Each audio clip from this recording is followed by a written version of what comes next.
3, 2, 1.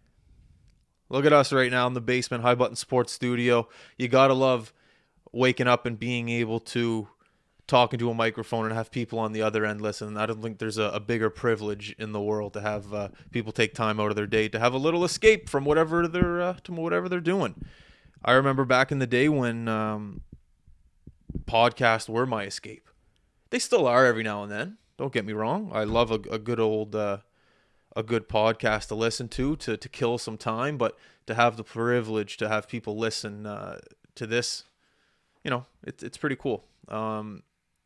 It's funny I brought it up, but back in the day when you used to work those jobs and you just want to kill time, whether it's an hour, whether it's 2 hours, whether it's the whole day, you're just listening to back to back podcasts, just pretending you're doing work. Don't get me wrong, that was me. I'm not. If that's you out there right now and you're on your fourth podcast and it's 10 a.m., God love you, because I've been there before.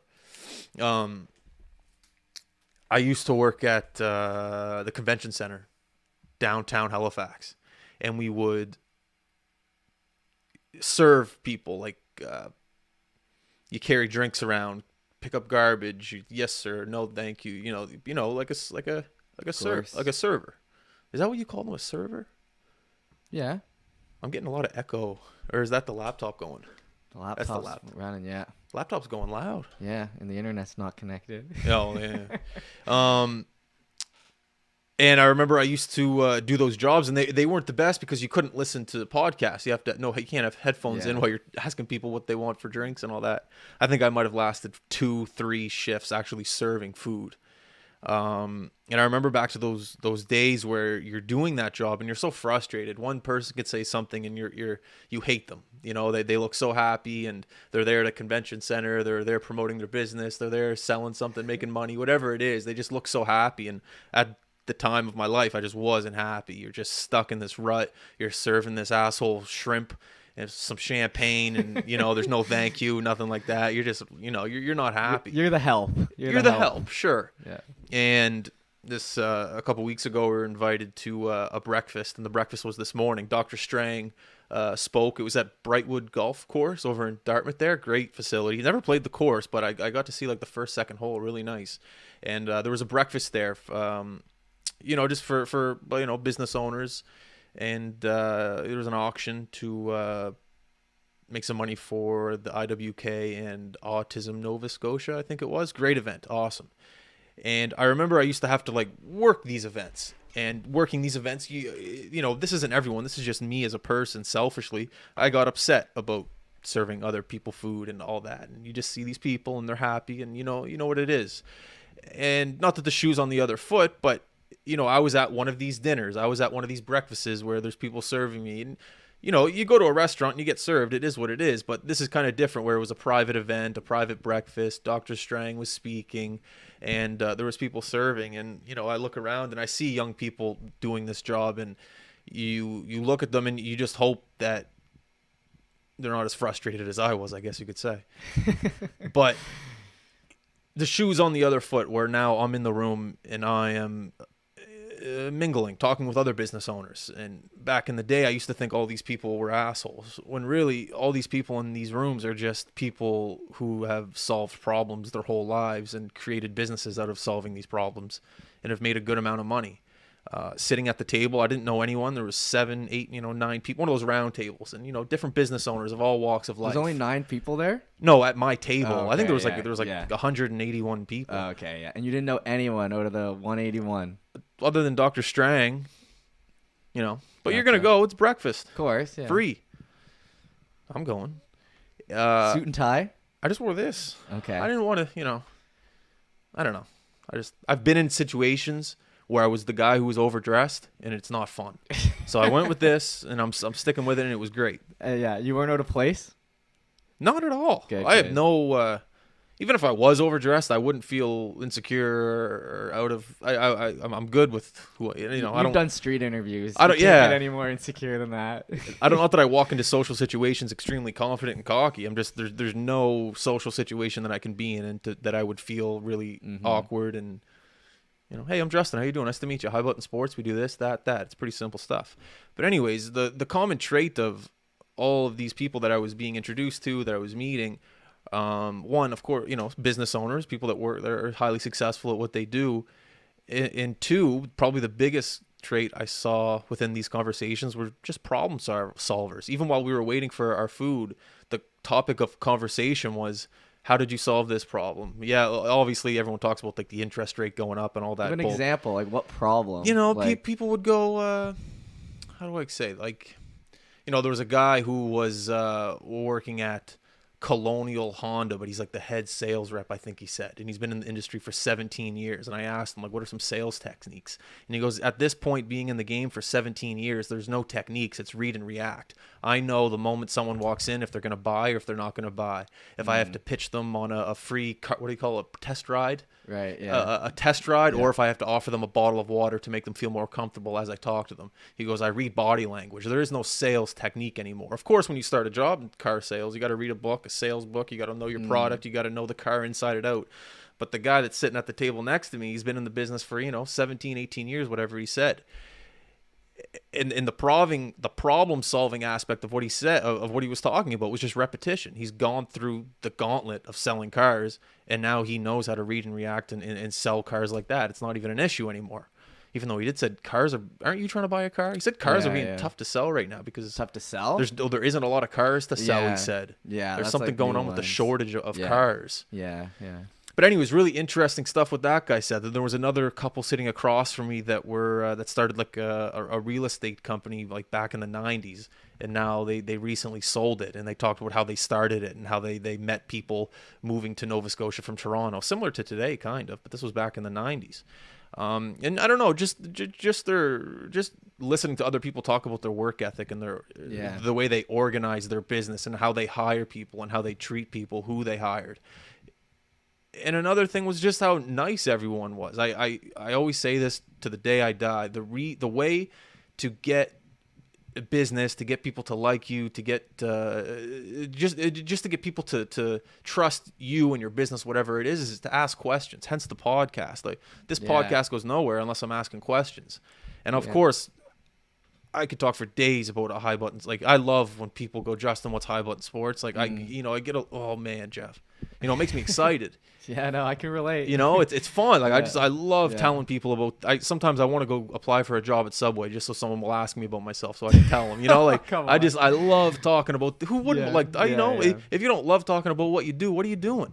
Yeah. If you don't love talking about what and you learning, do and learning and getting better, right? That's another thing about this breakfast was I was taking everything in. This guy talking about selling cars for 17 years. I could have listened to this guy talk all day. Well, that's what I'm thinking, man. Like you can take like what he was saying about learning to read people and how to adjust like that's not like something specific to cars. That's an idea that you can apply and in your head be like, okay, well at High Button we do these streams, and before we didn't exactly know how to do it, but now we can go in and tackle. And because we've been doing it for 2 years, like you can kind of go into situations and know how to do them, right? Like he said, he's been doing it for 15 years. It's like down to a science.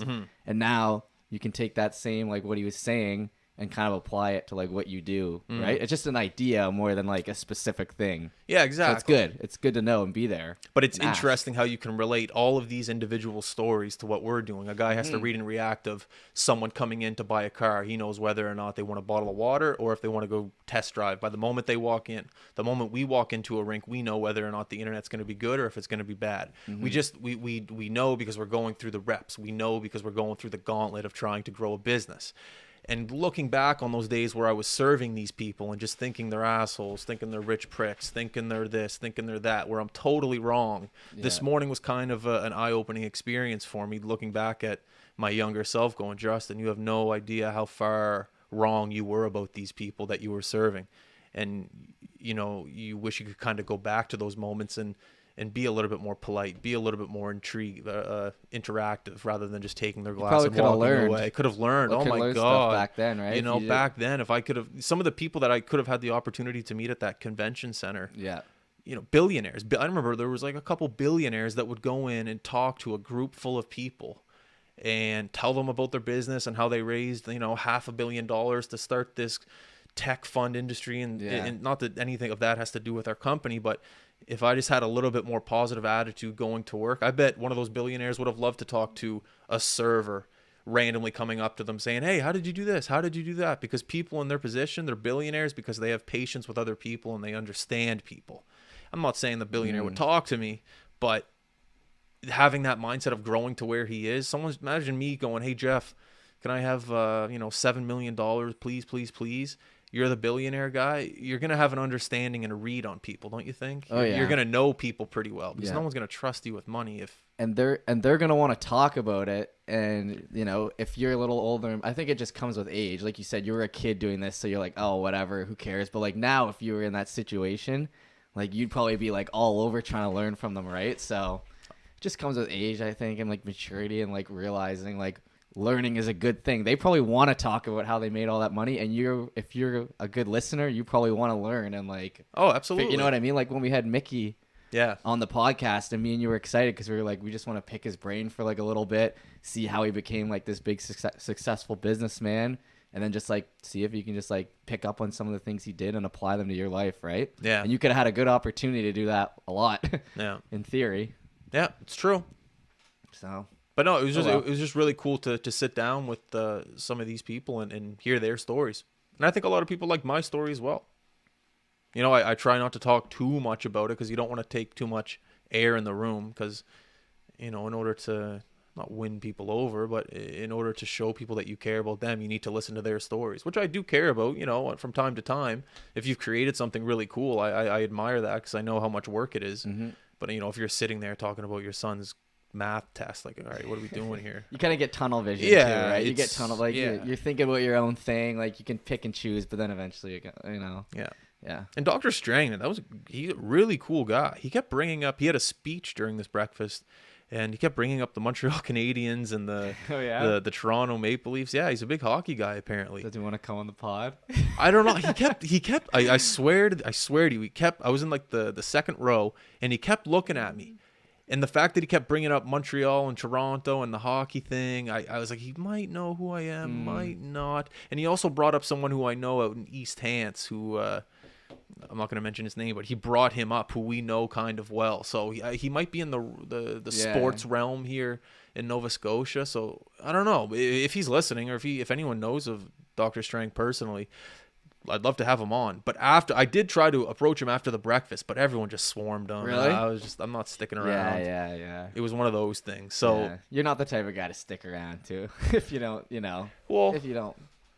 I would if no one was around him, I'd go up, hey, Dr. Strang, Justin Belanger, nice to meet you. I do this, I do that. I'd love to have you on the but there was like 4 or 5 people talking to him, and then you have like the lingerers around the 4 or 5 people waiting for their opportunity. Yeah, that's what I mean. Like, you're not a lingerer, so like you didn't want to linger on the outside. Like, if you would have gotten to him first after, I'm sure you would have loved to talk to him, but the more it builds up, you're kind of like, I'm gonna be the 10th guy he's talking to, like that sort of thing. Yeah. I get it. And what am I going to say at that point? You just heard you like local hockey? Yeah. Well, he's just saying thank you the whole time. It's everyone just going, thank you for your service, and he's going, no problem. Service. Yeah, because like he helped. Man, a lot of people. Well, what do you say? Like, he guided this province through a pandemic, and a lot of people like what he did. I know there's obviously people that don't like what he did, like what he did or is doing.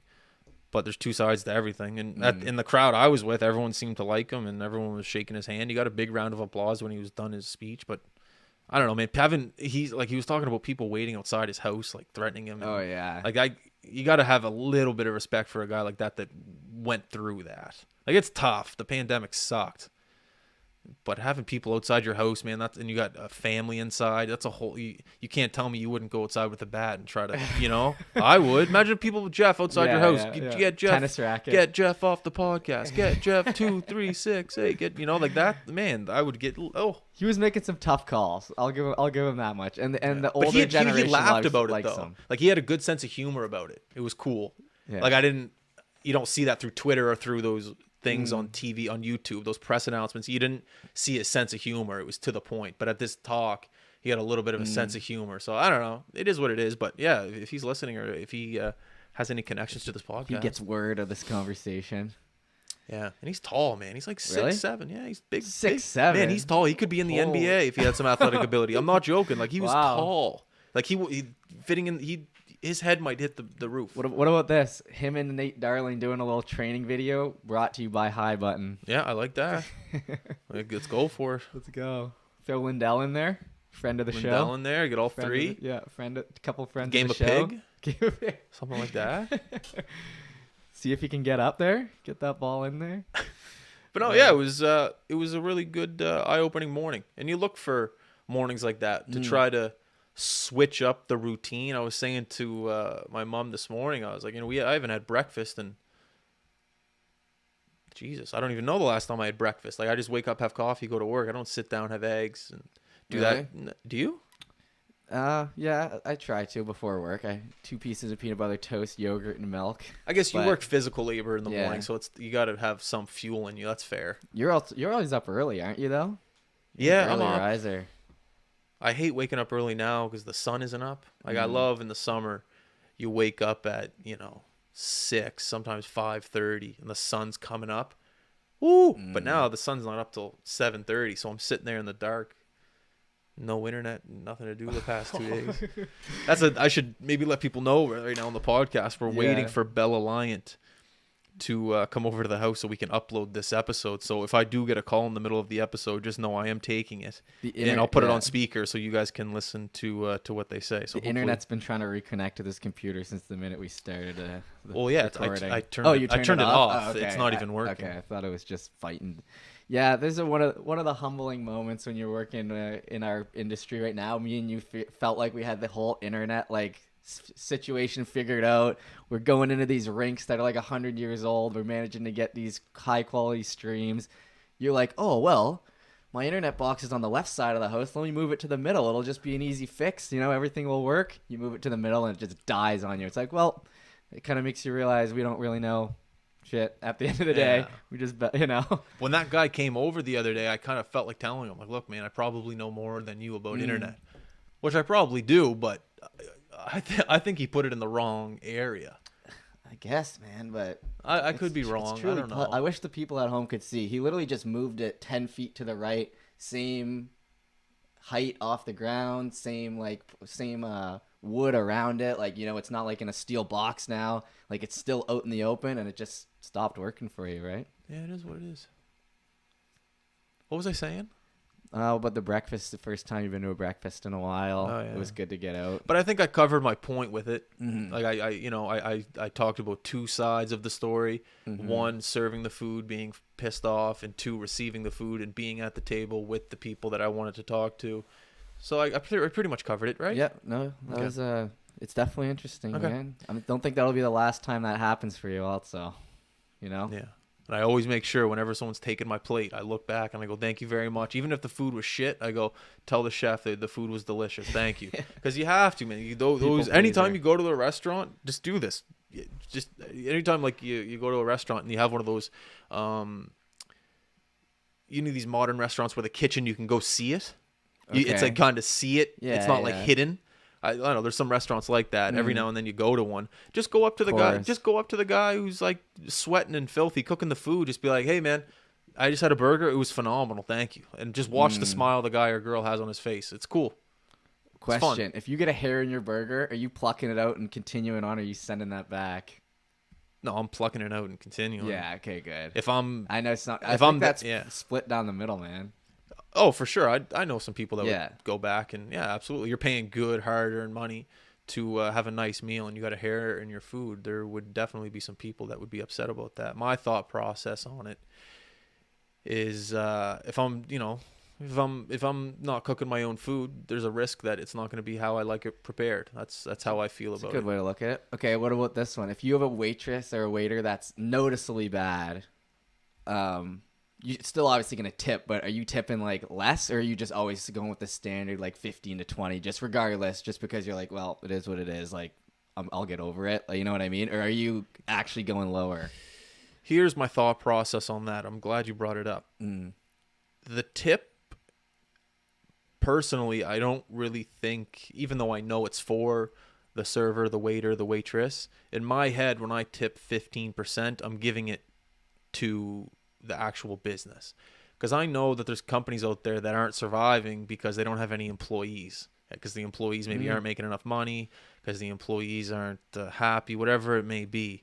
So when I'm giving that 15, 20%, whatever it is, in my head, I think I'm giving it to the actual business so they can stay afloat and they can stay open and they can operate at the full staff capacity. Oh, that's the way I see it. So even if the waiter or waitress who wasn't good and shit sees all the money, you're saying at least it's going to motivate them to stick around and not be like, well, screw this job. Like, I'm getting tipped 7% these days, Okay. That's the way I see it. Because I know there's some restaurants around here that have not, like, didn't Vandal Donuts, like, recently? I shouldn't say that if I don't know for sure. But I don't know. Did they go down under? I thought they went, because they couldn't get anyone to work. I shouldn't have said that. I don't know for sure. But yeah, no, the work ethic post-COVID is pretty weak, man. It's pretty weak. McDonald's is paying $20.25 an hour. What's minimum wage? $13.75 now. Nova Scotia, lowest in Canada, by the way.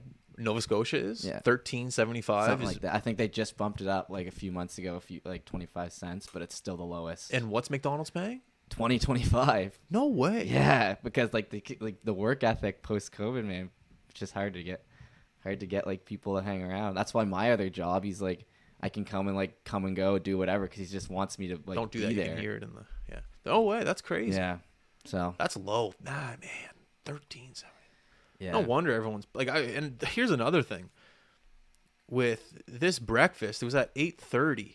So I'm going over to Dartmouth, and I'm never stuck in traffic. To come to work, I have to walk downstairs and just start working. Yeah.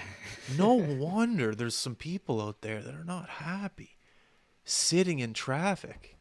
And the population, Jeff, is only going up. Oh, yeah. It's slowly creeping up. And there is nothing more infuriating than on the highway, first thing in the morning, when you don't have your coffee in you. Maybe you even have one coffee, but one coffee isn't enough, Jeff. And you're trying to merge slowly into the left lane. You're going at mile per hour. Like the highway's, do you know what I'm saying? The highway's jammed packed. I'm not zooming in and. Oh yeah. You're just hoping someone's nice enough to let you in. And someone doesn't let you in?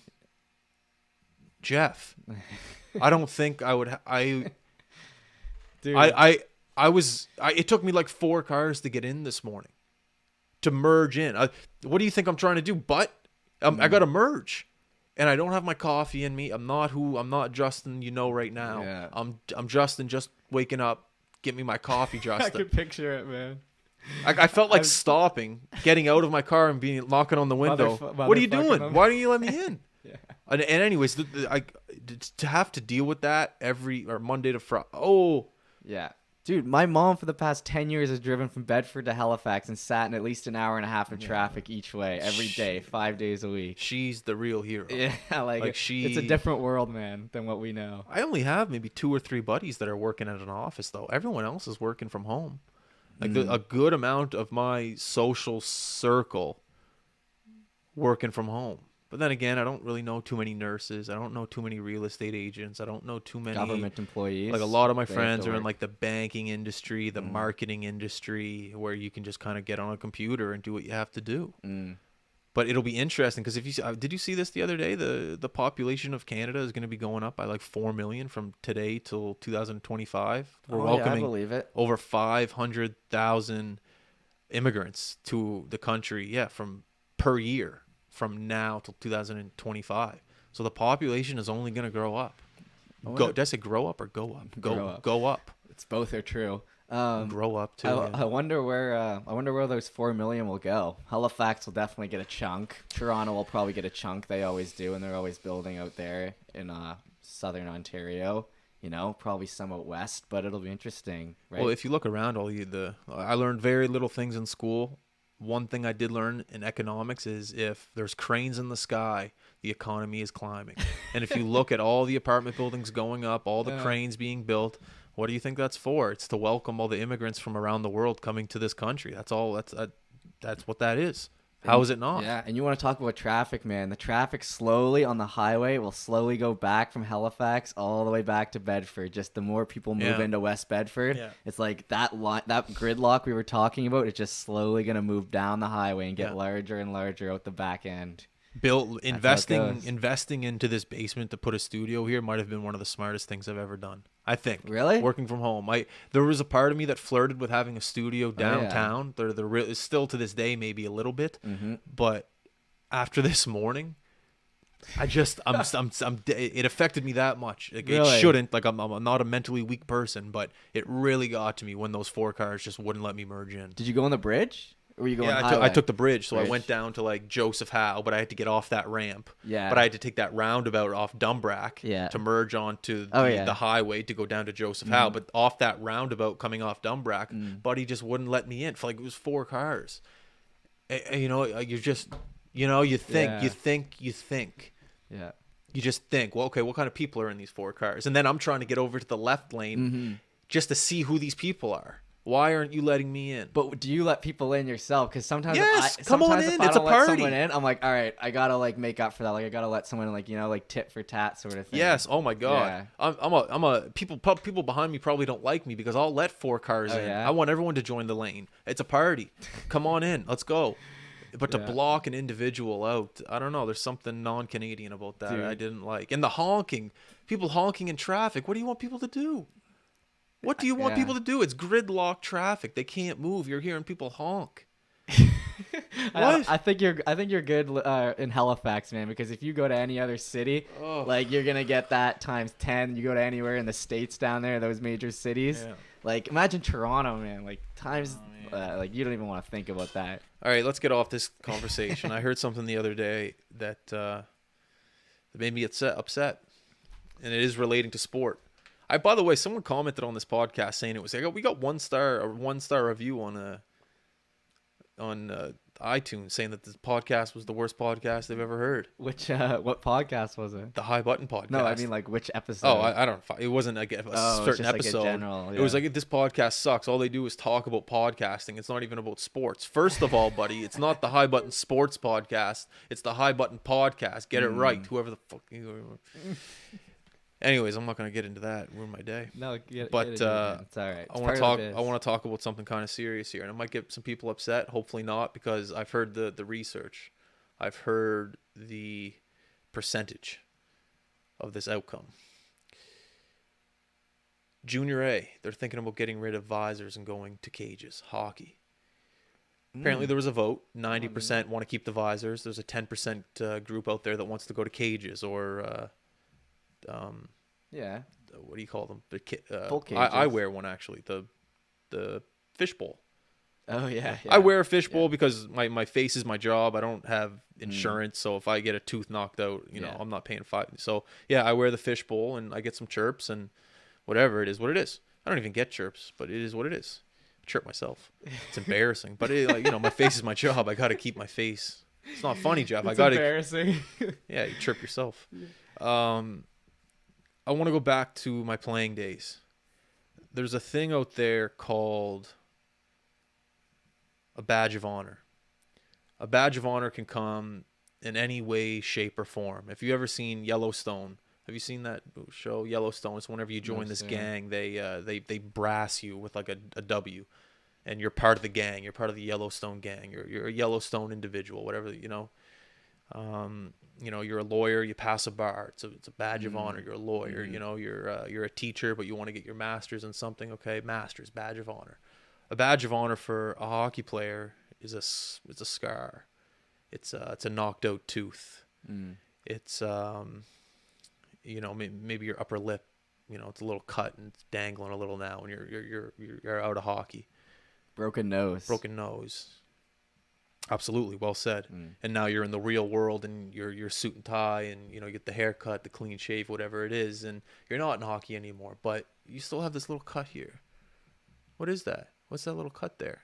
Oh, back when I played junior hockey, I was going in the corner hard, puck hit me, a little high stick, a little skate to the face, a fan punched me, so whatever it was. Yeah. It's a badge of honor. I have one badge of honor. You can't see it. It's fake teeth. Maybe it was my third last game of junior. I got 2 of my front, not 2 front, but 1 front and then the one to the right of it. So 2 in the front, but to the right, if that makes sense. Fake, knocked out. 2 of your front 4? Sure, yes. And I remember I came off the ice after the game, and they said, Justin, no worries. Like, junior hockey, we're insurance. We'll get you in there the next day, and we'll get you fixed up. I said, whoa, whoa, whoa, whoa, whoa, doc. I haven't had an injury in 20 years of hockey. This is probably going to be my third last game of hockey. Let me walk around for a bit with the tooth knocked out. Oh, yeah? Badge of honor. I don't have any scars, you know. Yeah, I don't have any scar. No, I have one here. But that was from lacrosse. Yeah, hockey, I think it's just the teeth for a badge of honor. So after that, I let myself walk around for at least a month just without the teeth because I wanted to show people I was a hockey player. Because I guess it was hard to tell if I'm not wearing a tracksuit after a game that guy's a hockey player. You didn't have the flow? I had the flow, but in my later junior years, nah.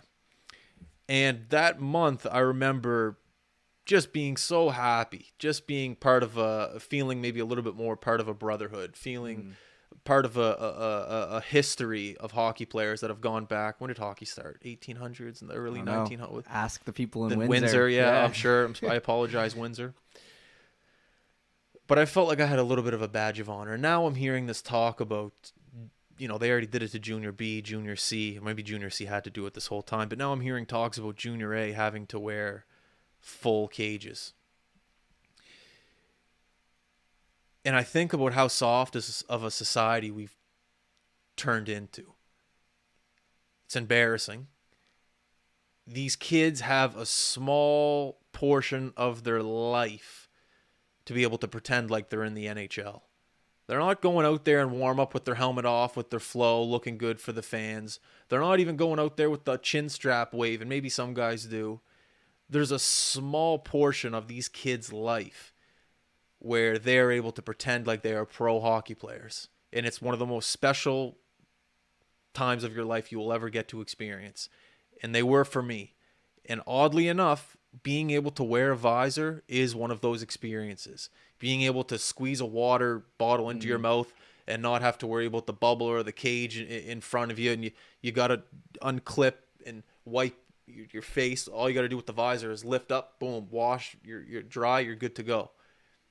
Taking away that to these Junior A players, you already did it to Junior B, and now you're thinking about doing it to Junior A players. When I heard this, my I don't know, there was something about me that just, there was a piece of me that was lost for these kids.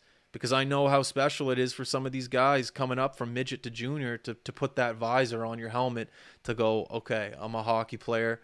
I got to I get to wear a visor and just represent the great sport of, you know, high level hockey, I guess you could say. It's a really, really cool privilege that you get to have. And I hope they don't take it away. I hope that these safety experts, whoever the hell they are, come to grips with, if you take that away, you're taking away a part of these kids' fun, imagination, heritage, history, same thing kind of. You're taking away a piece of who an actual hockey player is. And God forbid you do get a little cut here, a little some stitches, you lose a tooth, your lip gets a little cut right there. Maybe you get one over the eyebrow, which would be sick. Just know that it's not a safety precaution. It's a badge of honor. Some of the coolest stories I know to this day are some scars on a guy's arm, some scar on a guy's face. How did that happen? Oh, you got hit into the corner? Oh, how did it happen? Oh, his knob almost like ripped my nose off, but it just got the top of my eye and it was fine. Some of the greatest stories I've heard are coming from junior hockey. And from incidences where they got out okay with just a little scar. And I hope that those stories continue to go on from now and for many years to come. And I have friends that do work. I'm not going to shit on minor hockey. I love minor hockey, but I do hear stories from the I don't want to offend anyone here. Someone's probably already offended by the Junior A thing, but the 10%. But you just need to let kids make mistakes. Let's just put it that way. You got to be able to grow up somehow, and the only way to grow up, the only way to do anything is to make mistakes. And if you do that with a parent or a guardian looking over you the whole time, I don't think it would be that fun. If you do a great job, if you do a terrible job, you don't want your dad in the corner or mom in the corner going, great job, or shitty job. Let the kid be. Talk to them in the car, talk to them in the van, let them figure out their own route in hockey. Because the more and more we're doing these games in minor hockey rinks, the more I'm starting to feel the energy of parents and things like that. And I know maybe I'm getting old. It's a whole different generation, but you have to let kids make mistakes and you have to let them figure things out for themselves. And with that mentality comes wearing cages in junior A. Let's make sure the kids are safe. Let's make sure they're okay. If my little Johnny gets a little cut on the scar on the chin, he's not going to be able to go to Harvard and get his job as a DHC doctor at the John Hopkins, whatever the hell it is. Let the kids make mistakes. Let them figure it out for themselves, and they will be better people from it. One of the best lessons I ever learned in my life was not being chucked out by my parents into the real world, but being cut off financially, being saying you have to go out and do your own thing. You have to go out, learn what the real world is, come back, get a couple scars, fall down a cliff, do whatever you have to do to figure out life and know what the real world is, and you're going to be fine. And in the real world, Jeff, you do get scars, you do get cuts, you do get bruises, you do get hurt. And that's exactly what hockey is. It's a perfect metaphor for life. There's a goal. People are trying to stop you to get to that goal. And once you attain that goal of putting a puck in the net or just achieving a goal in business and life and a relationship, it's the most rewarding feeling ever. And all of that comes with badge of honor. I might sit in front of you right now with this camera and, look fine. I got a nice, good haircut, nice clean beard, nice shirt, sweater, whatever it is. But in order to maintain all of this, I've had to go through the gauntlet. You've gone through it too. Dudes has gone through it too. Mark's gone through it too.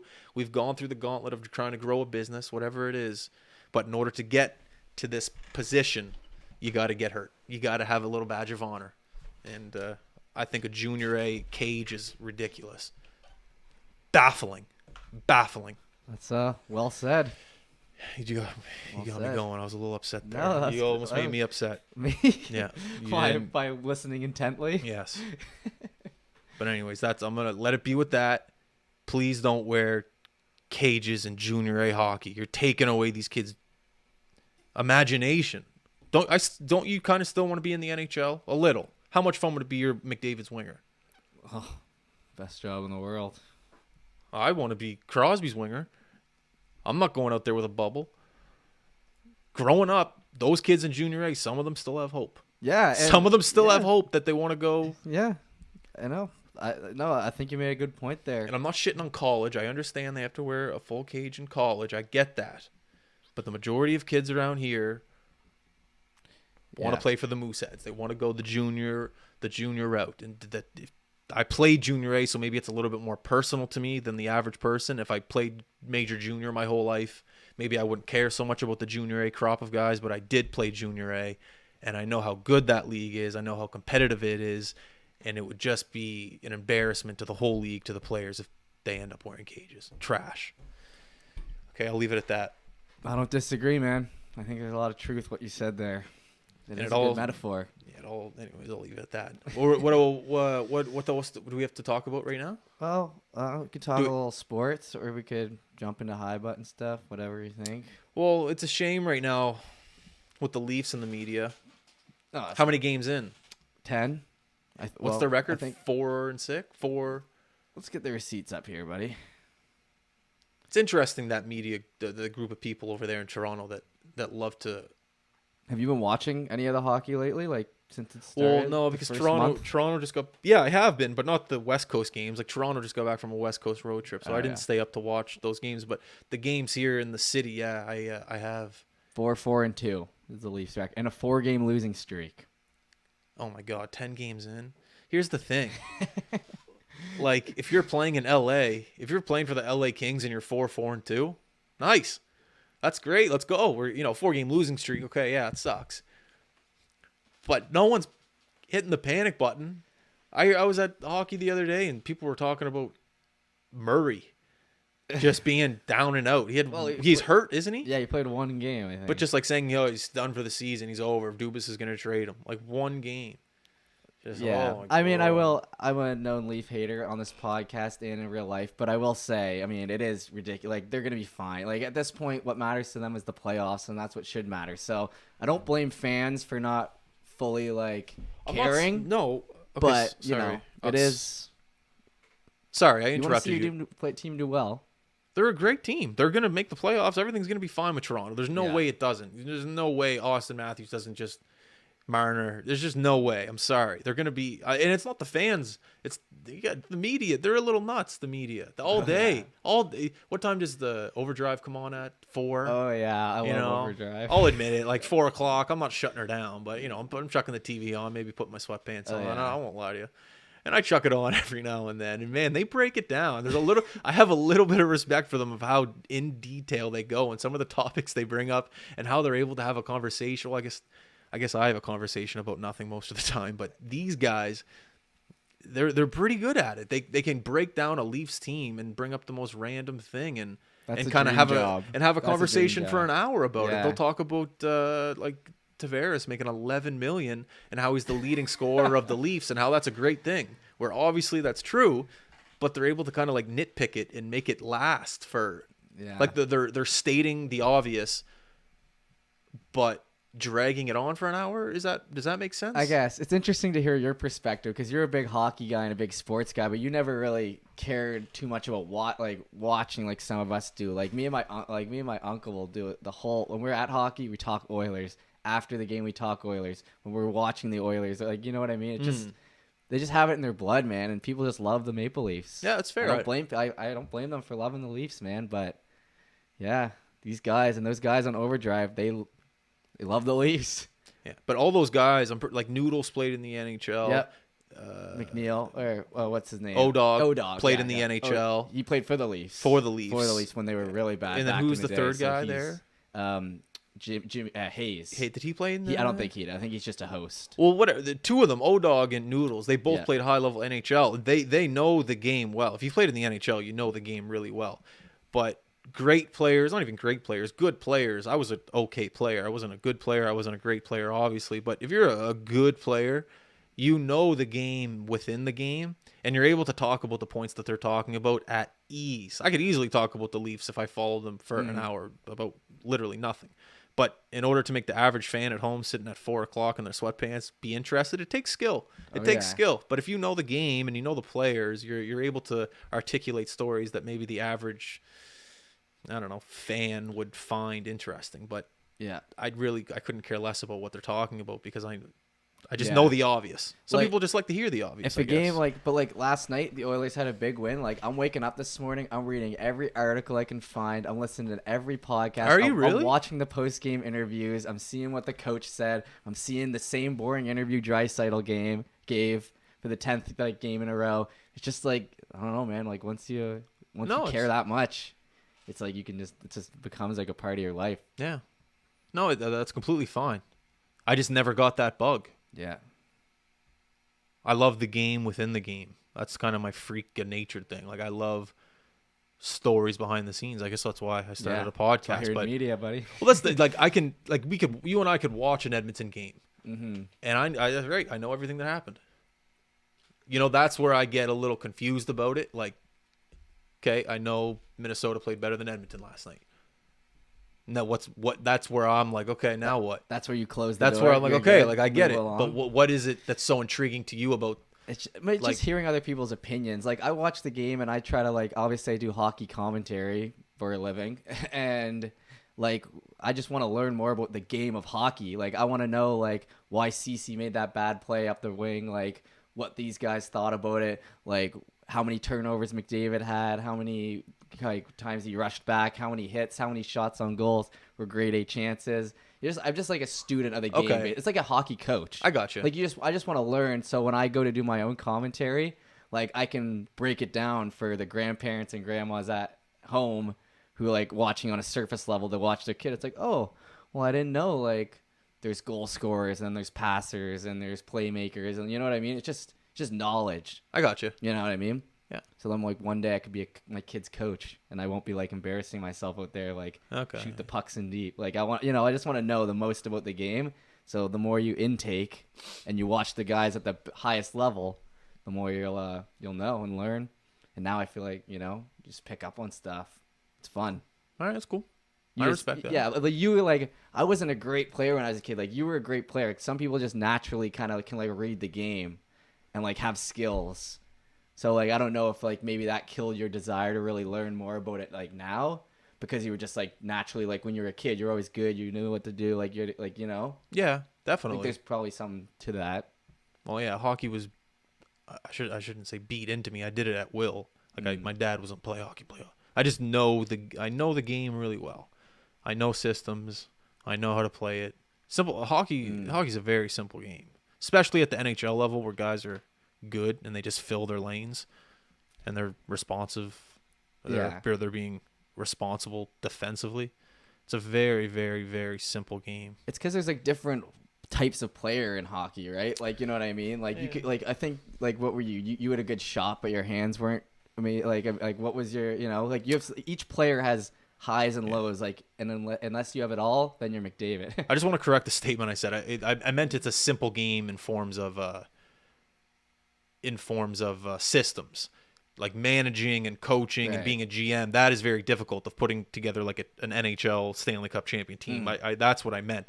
But what I meant, was it's a simple game in terms of like the system. Like when you hit the ice, you know what to do the entire 60 minutes to play your game. Yeah, it's simple to you. If a coach goes out there and says this is the system we're running, I will most likely know how to do it, even though I've been 10 years removed from the game. I just know there's no new system, I'm pretty sure, that has been implemented within hockey in the past 10 years that I don't know about.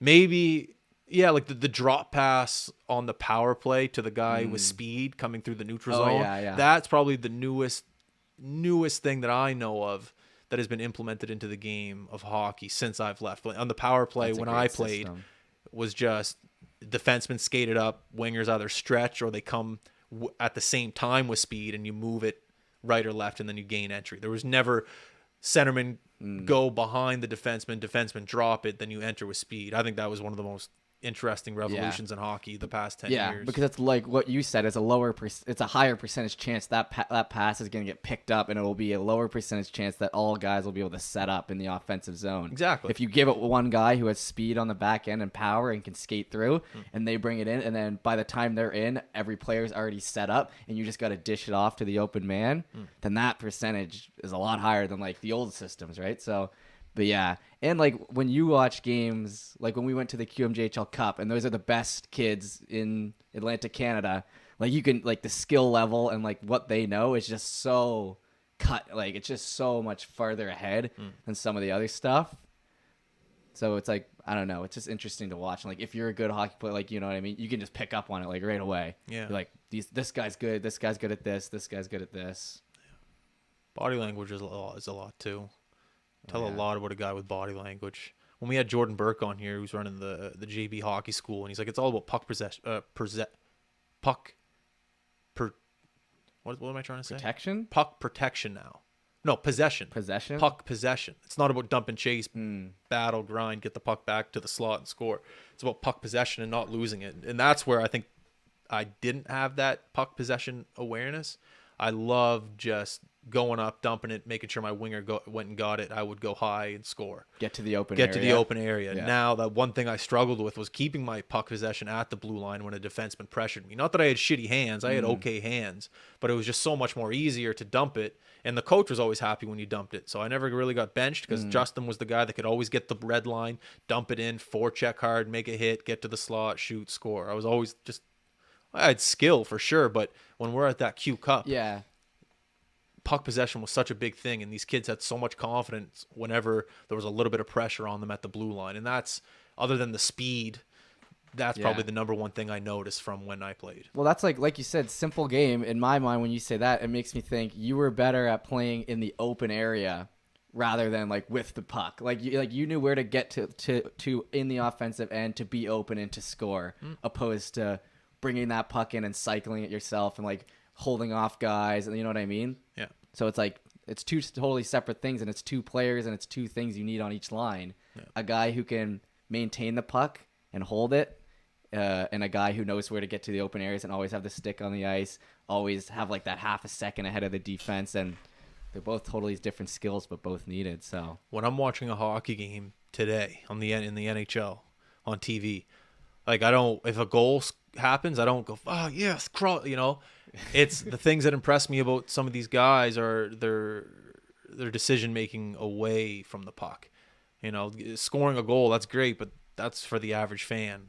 a nice pass. That's great, but that's for the average fan. I love when a winger is somehow able to notice the pressure coming in from a defenseman, knowing that his centerman's looping, but he's a little late, and he is somehow able to delay that puck chip off to that centerman who's a little bit behind, and he's able to time it well with a nice breakout. Like, there's nothing sexier to me than that. Yeah. Just a nice chip. Sid gets it off his skate to his stick and somehow drops it in between his legs to Getzel, who then moves it to the point to Letang. It's not the actual goal or the assist or the hit. It's the plays away from the play that just I absolutely love about the game. It's beautiful. Or if a defense pinches in down low and that winger knows exactly where to go to cover and pull up on the back end. Like, I always point that out when I'm commentating, especially with these young kids who have like the wherewithal to do it.